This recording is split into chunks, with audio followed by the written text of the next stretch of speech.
Play Tamil ஆன்மீக அன்பர்களுக்கெல்லாம் என்னுடைய அன்பான ஆசீர்வாதத்தை தெரிவித்துக் கொள்கின்றேன். பிளே தமிழை பொறுத்த வரைக்கும் தொடர்ந்து சோழி பிரசுரத்தின் மூலமாக ஒவ்வொருவருடைய கிரக பயிற்சியுடைய பலாபலங்களை எல்லாம் இறையருளாலும் குருவர்களாலும் உங்கள் நலன் பொருட்டு சொல்லி வந்தாலும் கூட ஒரு அற்புதமான ஒரு நிகழ்வு, அதாவது சனி பயிற்சி. கிரகங்களில் 3 கிரகத்தினுடைய பயிற்சியை நாம் சந்தித்தோம். அதாவது பார்த்தீங்கன்னா ஏற்கனவே நம்ம சனி பகவானுடைய பயிற்சியை பார்த்தோம். அதுக்கு அடுத்தபடியாக நாம் சந்திக்க போக வேண்டியது குரு பகவானுடைய பயிற்சி. குரு பகவானுடைய பயிற்சி பார்த்தீங்கன்னா திருக்கணித பிரகாரம் பார்த்தீங்கன்னா ஜூன் மாதம் 2ஆம் தேதி பயிற்சி ஆகிறார். அதே நேரம் வாக்கிய பஞ்சாங்க பிரகாரம் பார்த்தீங்கன்னா மே மாதம் 26ஆம் தேதி. இடைவெளி குறுகியாக இருந்தாலும் கூட இந்த பயிற்சி ஒரு அற்புதமான ஒரு மாற்றத்தை தருமானா கண்டிப்பாக தரும். சொல்லியிருக்காங்க இல்லையா பெரியவங்க, குருவின் பார்வை கோடி புண்ணியம் தரும், குரு பார்க்க கோடி பாவம் தீரும். அந்த குருவினுடைய பார்வைக்கு அவ்வளவு சிறப்புங்க. இருக்கும் இடத்தை விட பார்க்கின்ற பார்வைக்கு வல்லமை அல்லவா. அந்த வகையில் பார்க்கும் பொழுது திருக்கணித வாக்கிய பிரகாரம் நான் சொன்னாலும் கூட சனி பகவானுடைய பயிற்சியும் சேர்த்தே சொல்ல வேண்டும். ஏன்னா ஒரு வெள்ளம் மாறி அலை அடித்தாலும் கூட அதை தடுத்து நமக்கு நற்பலனை தர கர்மாவுக்கு ஏற்ற பலனை தரக்கூடியவர் யாருன்னா சனி பகவான் தானே. அந்த வகையில் சனி பகவானை பொறுத்த வரைக்கும் 3, 7, 10 அவருடைய பார்வை.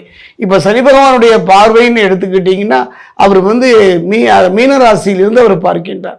மீனராசியிலிருந்து அவருடைய பார்வை எங்கே படுதுன்னா 3, 7, 10. 3வது பார்வையாக அவர் ரிஷபத்தை பார்க்கின்றார். 7வது பார்வையாக பார்த்தீங்கன்னா சனி பகவானை பொறுத்த வரைக்கும் கன்னிராசியை பார்க்கின்றார்.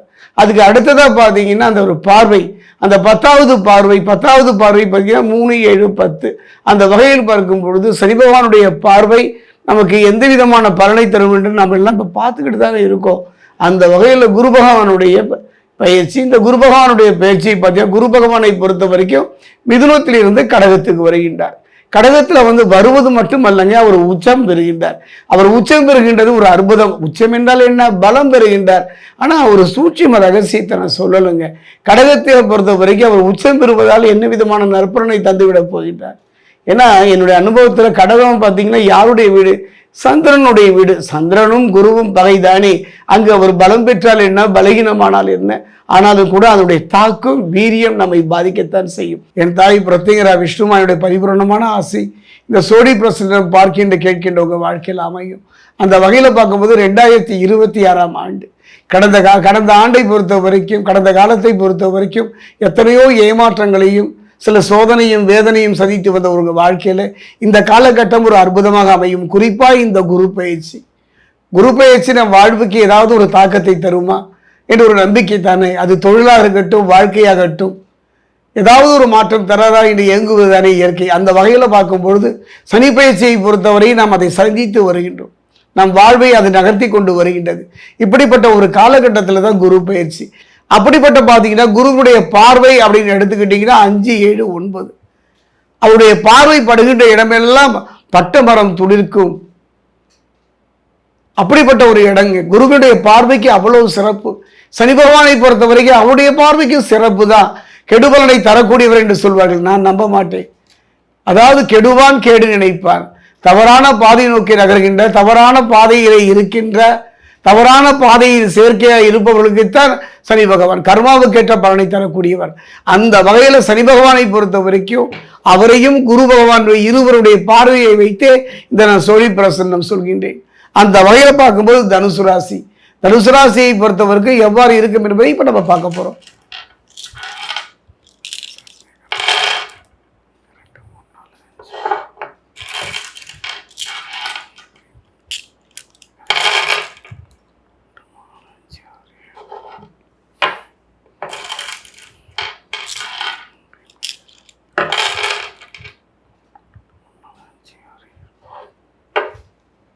தனுசு ராசி அன்பர்களே, அதாவது ஒரு மனிதனுடைய வாழ்க்கையில் காலம் கடந்த ஞானம் என்று சொல்வார்கள். காலம் கடந்த ஞானம், நல்ல வாய்ப்புகள், நல்ல சந்தர்ப்பங்கள் அமைந்தும் கூட அதை முழுமையாக அனுபவிக்க முடியாத ஒரு காலகட்டம் தான் தனுசு ராசிக்கு அமைந்தது. நல்ல வாய்ப்புகள் குருவும் சனியும் ஒரு காலகட்டத்தில் கொடுக்க இருந்தார்கள். ஏனோ தெரியல, விதியோ வினையோ பூர்வ ஜென்மமோ எல்லா இழப்புகளையும் சந்தித்த ஒரு ராசி. எல்லா குடும்பத்தை பிரிந்து வெளியிடத்தில் இருக்கின்ற நல்ல அறிவும் திறமையும் இருந்தும் அதை முழுமையாக பலப்படுத்த முடியாத ஒரு காலகட்டம். எதெல்லாம் வாழ்க்கைக்கு தேவையோ அத்தனையும் அமைந்தும் அத்தனையும் பயனற்று போன ஒரு காலகட்டம் தான் கடந்த காலகட்டம்.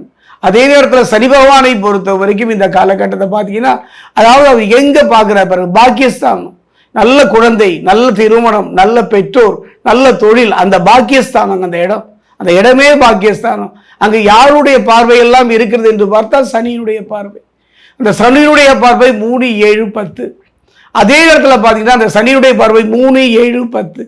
அந்த இடம் பார்த்தீங்கன்னா பாக்கியஸ்தானத்தில் பொறுத்த வரைக்கும் மிக கடுமையான ஒரு போராட்டத்தை சந்திக்கின்ற ஒரு காலகட்டமாகத்தான் நம்ம இது போய்விட்டது. காரணம் சனி பகவானுடைய பார்வை.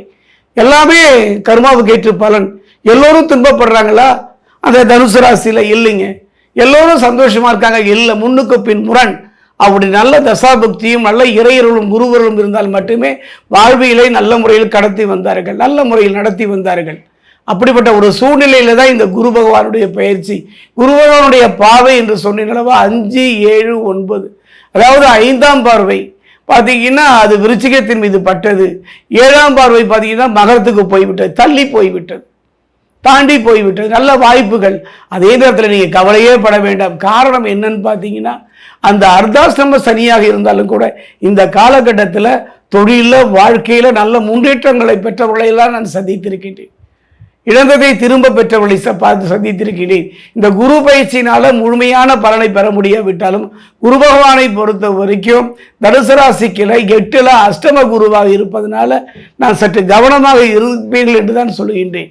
எச்சரிக்கையாக இருந்து விட்டாலே போதுமே, எந்தவித பாதிப்புகளும் இல்லையே. அந்தரங்க விஷயத்தை யார்கிட்டையும் சொல்லாமல் இருந்து விட்டாலே போதுமே, அவஸ்தைப்பட வேண்டாமே. தவறான மனிதர்களுடைய தொடர்பு இல்லாமல் இருந்து விட்டாலே போதுமே, நிம்மதி தொலைக்காமல் இருந்து விடுவோமே. அந்த வகையில் இந்த காலகட்டம் சனி பகவானை பொறுத்த வரைக்கும் இப்போ அர்த்தாஷ்டம சனியாக இருக்கின்றார். குரு பகவானை பொறுத்த வரைக்கும் இந்த காலகட்டத்தில் 8ல் அஷ்டம குருவாக இருக்கின்றார். இப்படிப்பட்ட ஒரு காலகட்டத்தில் ஒன்று சொல்லிக்கொள்ள ஆசைப்படுகின்றேன். சோழி பிரசன்னத்தில் எல்லா கிரகங்களும் வெறுத்து ஒதுக்கி தனித்து நின்றாலும் ஒரே ஒரு கிரகம் உங்களுக்கு துணையாக இருக்கின்றது. அவர் தான் யாருன்னு பார்த்தீங்கன்னா குரு பகவான் தான். ஏன்னா குரு, அதே குரு உங்களை வெறுக்கு ஒதுக்கி விடவில்லை, உங்களை ஓட விட்டு பார்க்கின்றார், உங்களை நடமாட விட்டு பார்க்கின்றார், உங்களை யோசிக்க வைத்து பார்க்கின்றார். அந்த வகையில் எதை பற்றியும் நீங்கள் கவலைப்பட வேண்டாம். 2026 இந்த குரு பயிற்சியில் அஷ்டம குருவாக இருந்தாலும் கூட நல்ல முன்னேற்றங்களை பெறக்கூடிய ஒரு மாற்றத்தை சந்தித்து என்னுடைய அனுபவத்தில் சோழி பிரசத்தில் அஷ்டம குரு நடக்கும் பொழுது என்னை சந்தித்தார். சபை எல்லாவற்றையும் இழந்து விட்டேன், நிம்மதியை தொலைத்து விட்டேன், நல்ல வாழ்வை தொலைத்து விட்டேன் என்று கலங்கியவருக்கு நான் காட்டிய வழிதான் நிதானமும் பொறுமையும் இருந்து விட்டாலே போதும். காரணம் என்னன்னு பார்த்தீங்கன்னா அதுதான். அதாவது அந்த ஆயுதத்தை கொண்டே அந்த ஆயுதம். அதான் ஒரு உதாரணம் சொல்லுவேன். தங்கத்தை இரும்பு கொண்டு தட்டினாலும் தங்கம் தங்கம் தான். ஆனால் அந்த தங்கம் சொல்லித்தான் இரும்பை பார்த்து, என்னை இத்தனை அடி அடித்தாலும் நான் தங்கமாகத்தானே இருக்கின்றேன் என்று சொன்ன பொழுது இரும்பு சொல்லியதாம், உன்னை அடித்ததோ இரும்பு, நீ தங்கமாக முடிந்தால். ஆனால் எனக்கு பார்த்தீங்கன்னா என் உறவினனே என்னை காயப்படுத்தினான். இரும்பை அடிக்கிறது அல்லவா, அந்த நிலைதானே என் நிலை.